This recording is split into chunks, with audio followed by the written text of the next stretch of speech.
Kirungo novuga yuko ariko aravugwa impande zose haba mu gisagara ca Bujumbura. Izina Kirungo novuga yuko ririko riravugwa mu mpande zose. Kirungo mu Burundi bwose novuga yuko ariko aravugwa mu mpande zose. Ni izina no kubwira yuko ririko riravugwa cyane. Ugiye no kuri Facebook ni izina no kubwira yuko ryamaze kuba populaire bivanye n'amateka yakoze cyangwa se bivanye n'ibimuvugwa ko uno musi. Izina Kirungo novuga yuko ari izina buri wese ari mu Burundi ari mu gihugu cy'u Rwanda novuga yuko izina Kirungo ari karumba cyangwa se ari karabona. Ni izina novuga yuko ririko rirakoreshwa ku mbuga nkoranyambaga. Izina ririko rirasirikira cyane ku mbuga nkoranyambaga bivanye n'amateka yarayakoze cyangwa se bivanye n'amateka yanditse. Bakuzi ba Roy TV narakubwiye ati uno mwaka wa 2023 nzokuzanira update in news, nzokuzanira amakuru aba agezweho. Yes, uno musi rero ndaje kugira ngo ndakubwire bimwe kubivugwa ku mwigeme azwi kw'izina rya Kirungo. Novuga yuko yanditse amateka, novuga yuko ariko aravugwa mpande zose bivanye n'ivyo yakoze, bivanye n'amateka yiwe. Turazi yuko umuntu wese agira amateka yiwe, umuntu wese agira ibigwi, bavyita ibigwi. Yes, ni Kirungo novuga yuko rero amazi imisi avugwa cyane ku gutwara abagabo cyangwa se ku gukwega abagabo babandi.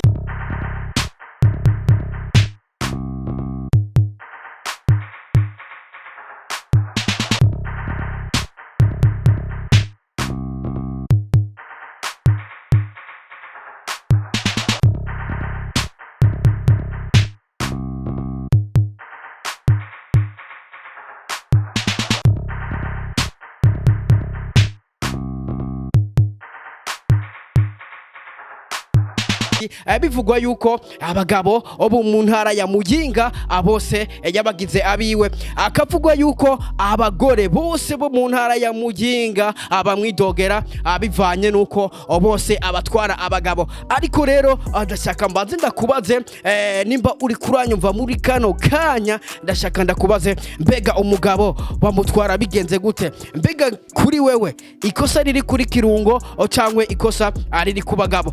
Yes, ni Kirungo novuga yuko yarezwe n'abakenyezi basanzwe baba mu ntara ya Muyinga, aho bamwitwariye bavuga yuko abatwaye abagabo, bamwitwarira bavuga yuko ingo zabo azisambuye bivanye n'ibirungo vyiwe. Nta womenye ibirungo ivyari byo, ariko rero n'abagore bamwitwariye bo mu ntara ya Muyinga bavuga yuko aho banovuga yuko bamwitwariye ku nzego, bamurega yuko yabamariye abagabo, bamurega yuko abagabo bo mu ntara ya Muyinga bose yabagize abiwe.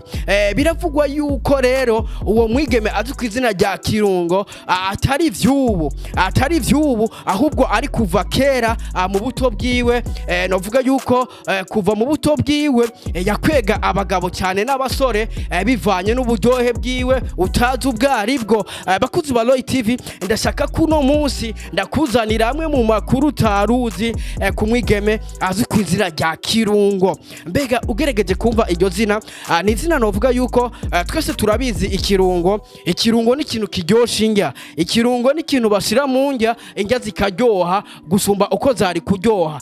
Mbega niye mpamvu uwo mwigeme bamwise Kirungo. Mbega nawe araryosha indya bimeze gute? Yes, bakunzi ba Roy TV novuga yuko rero ari umwigeme yidogerwa cyane. Novuga yuko abakenyezi bose bo mu ntara ya Muyinga bamwitwariye ku nzego, aho bavuga yuko yabamariye abagabo, bakamusabira yuko yokwirukanwa mw'iyo ntara ya Muyinga akaja kuba mu yindi ntara. Bamaze kumwitwarira rero novuga yuko hari hasohotse ikete ryemeza yuko uwo mwigeme azwi kw'izina rya Kirungo ashobora kuba yahawe amasaha 28 yonyene kugira ngo abe yasohotse intara ya Muyinga. Yes, ni ibintu navuga yuko byavugishije abantu amajambo menshi. Bamwe baravuga ati ntivyari bikwiye yuko yirukanwa mu gihe tuzi yuko nta umugabo abafise ubwenge, nta kuntu wokwega umugabo atabishaka. Baravuga yuko bamwe baravuga yuko amakosa atara ya Kirungo, abandi bakavuga yuko Kirungo bivanye n'ukuntu aryosha indya, ati niyo mpamvu abagabo yabamaze. Abandi bakavuga ati baramurenganije. Yes, novuga yuko n'umwanzuro wari wafashwe n'inzego zo mu ntara ya Muyinga, bakavuga ati mu masaha 28 gusa uwo mwigeme azwi izina rya Kirungo azobe yamaze gusohoka intara ya Muyinga. Niyo masaha yari yahawe, ku buryo benshi bari biteze ati mbega uwo mwigeme azwi ku izina rya Kirungo araja hehe? Ku buryo benshi ababa mu gisagara ca Bujumbura bari bataguye kubaza ati mbega aje mu gisagara ca Bujumbura, kuko n'abantu benshi novuga yuko bari bifuza kubona uwo mwigeme azwi ku izina rya Kirungo, bakavuga ati uwo muntu yanditse amateka mu masaha makeya. Novuga yuko ariko aravugwa igihugu cose mu masaha makeya. Turazi yuko kugira ngo umuntu avugwe harababikorera imyaka myinshi, imyaka 10, ariko bikanka. Umwigeme azwi ku izina rya Kirungo novuga yuko umunsi umwe wonyene yabaye amenyekanye igihugu cose. Novuga yuko ni izina novuga ugiye ku rubuga rwa Facebook page, ni izina riri populaire, ni izina rirondegwa. Ugiye kuraba mbere hari n'ama account menshi yamaze kuguruka kuri iryo zina nyene rya Kirungo, aho benshi buguriye ama page bamwiyitirira Kirungo, barashira ko ni foto yiwe. Urumva yuko n'umuntu novuga yuko yamaze kuba populaire, yamaze kuba umusari, mu gihe tuzi yuko benshi barabikorera igihe kinini ariko bakabibura, bakabikora imyaka 5-6 ariko bikanka. Ariko Kirungo uno munsi yamaze kuba umusuperstar. Yes, n'umwigeme novuga yuko rero yamaze kuba populaire. Ugiye no kuri Facebook wandike Kirungo, bacha kwereka ko izina ryiwe riri populaire bivanye n'amateka. Umwe wese agira amateka yiwe, Kirungo nawe aje ku mateka yiwe. Yes, novuga yuko rero ni nomero ziwe, ni nomero novuga yuko ziriko zirarondegwa ku mande zose, aho bona yuko wari we wese ku mastata kugira ati nimba ufise nomero za Kirungo zime inbox, agashimwe karahari. Urumva yuko rero yamaze kuba umustar. N'umuntu novuga yuko n'abafise nomero ziwe bariko baramutelefona ariko ntabitabe. N'umwigeme novuga yuko okuru no mwanya tuvugana ariko arakira ama nimero menshi icane. Hari n'inkuru novuga yuko yamaze gusohoka, aho byavuzwe yuko hari umugabo mu gisagara ca Bujumbura yatse inomero za Kirungo, amaze kuzaka asanga yatse inomero z'umugore wiwe. Bakuzi ba Roy TV, urumva yuko n'umuntu novuga ko ariko andika amateka. Uwo mugabo rero amaze kwakira nomero z'umugore wiwe, acandika ko Kirungo. Bisikure yuko n'umugore ngo yari yamuteza agatego kugira ngo arabe ko umugabo wiwe nawe umugore wiwe atabirunga muha. Barakomeza barayaga n'umugore wiwe, burya yagiye kumenya ko ari umugore we mu nyuma, amubwira ati burya rero uraza gutaha umbwire yuko byatabirungo ndaguha. Bakuzi ba Roy TV, izina Kirungo no mwanya ni izina no kwemeza yuko ryamaze kuba icyamamare. Yes, n'umwigeme novuga yuko rero amaze gusinyirwa ko amasaha 28 azoba yasohotse mu ntara ya Muyinga.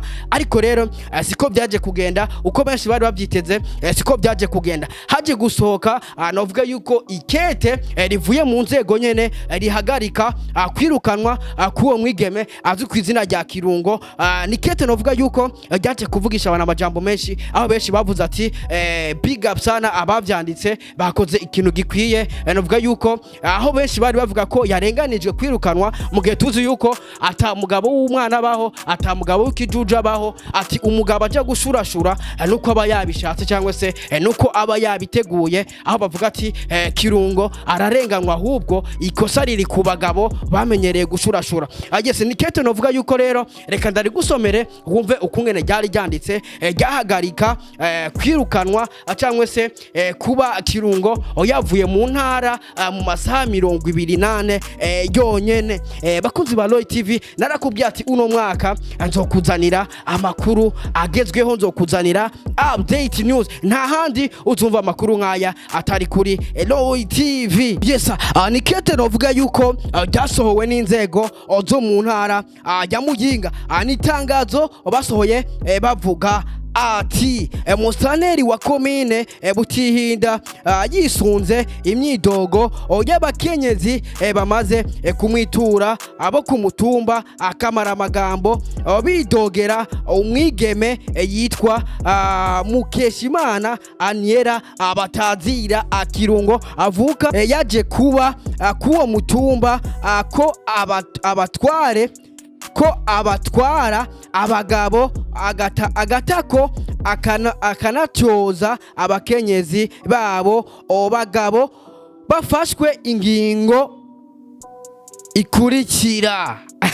Ndagusabye unyumvirize neza. Baca bavuga ati dufatiye ku nyifato mbi y'uwo mwigeme afise intumbero yo gusambura ingo z'aba bakenyezi, uwo mwigeme arirukanwe muri komine ya Butihinda kuva kwigenekerezo ry'indwi ndamukiza mu 2023. Urumva yuko iryo rero ni kete novuga yuko ryasohotse ryo kwirukana uwo mukenyezi mu ntara ya Muyinga aho bita ikamara amagambo. Ariko rero ndakubwira yuko atari imvukira y'Imuyinga, ahubwo uwo mwigeme novuga yuko avuka mu ntara ya Karusi. Urumva ko yagiye Muyinga kurondera akazi bivanye n'ibirungo vyiwe yarashiriye abanyamuyinga.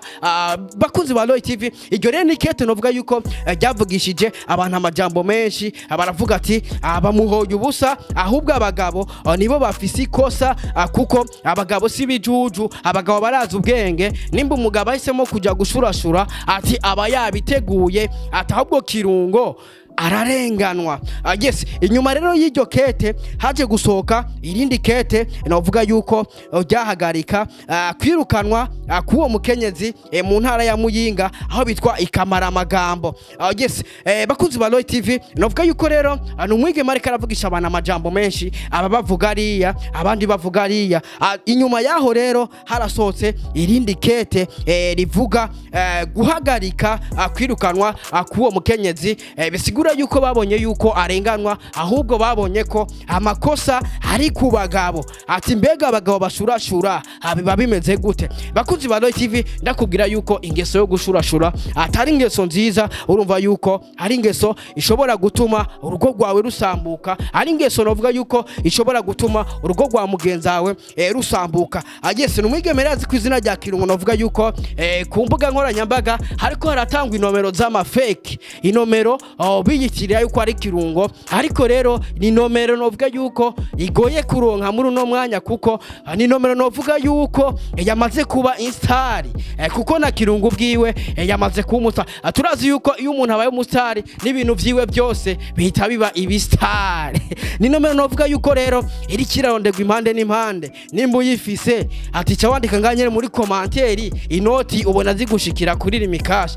Ni nomero novuga yuko rero iri kirarondegwa nka Flode. Ugacehoza ati mbega abamurondera Kirungo bashaka kumubwira iki, bashaka abakorera iki? Yes, inyuma yaho rero, inyuma y'ivyo byose hari n'abastari bacu bagize ico babivuga ko ati mbega uwo Kirungo abimeze gute? Yes, no muririmbyi azwi ku izina rya Double J once again kuva muri Billman Boy. Inyuma yuko amakuru ya Kirungo asohokeye, Double J nawe aravuga ati reka nanje ngire ico nkoze kuri uwo mwigeme yamaze kuba umusari. Yes, ni Double J once again rero yamaze kwerekana cover y'indirimbo yiwe nshasha agiye gusohora, indirimbo yise Kirungo. Ndahera rero kuri posti ya Kiri yamaze gupostinga iyo cover y'indirimbo ya Double J yise Kirungo.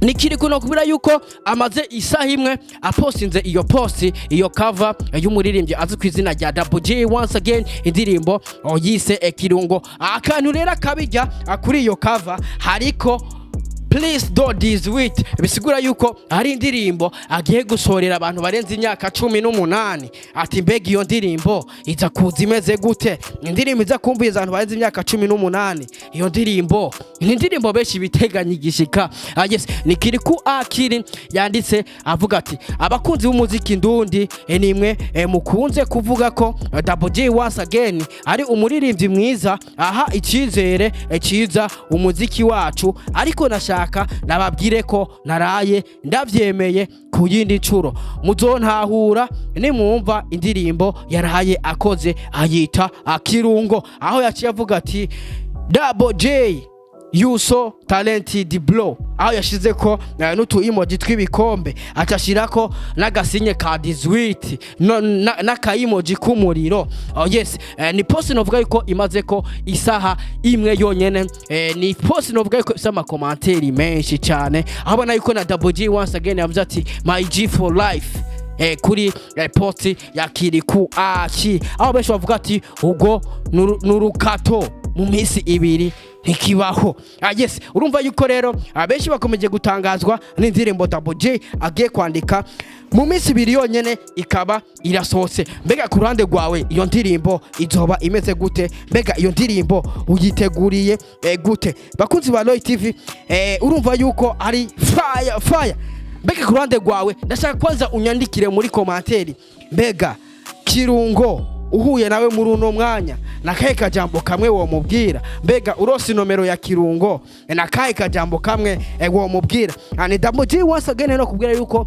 post yiwe imaze amasaha 9 hariko cover yiwe indirimbo yiswe Kirungo acafatagira na screenshot aho yerekanye yuko ari karachatinga na Kirungo aho yerekanye ko Kirungo yari karamwandikira bisigura yuko rero hari benshi batagoye kibaza ati mbega Kirungo azoja mu masanamu y'indirimbo ya Double J yiswe Kirungo ni yihe mpamvu yatumye yerekana yuko bariko baravugana aho benshi bavuga ati mbega bariko baravugana kugira ngo azoje muri clip ati bimeze gute yaciye yandika ati ndaye nkoze iyindi hit yitwa Kirungo nubwo bitari mu migambi kuri uyu wa Mungu mu gatondo kare izoba yageze kuri YouTube Kirungo New Hit Town Burundi wagwana yes urumva yuko rero ni indirimbo izosoka kuwa Mungu nimbwiye tuzi yuko Double J uno munsi aza kuba ari kumwe na General Big Fizzo na Double J once again na Vishu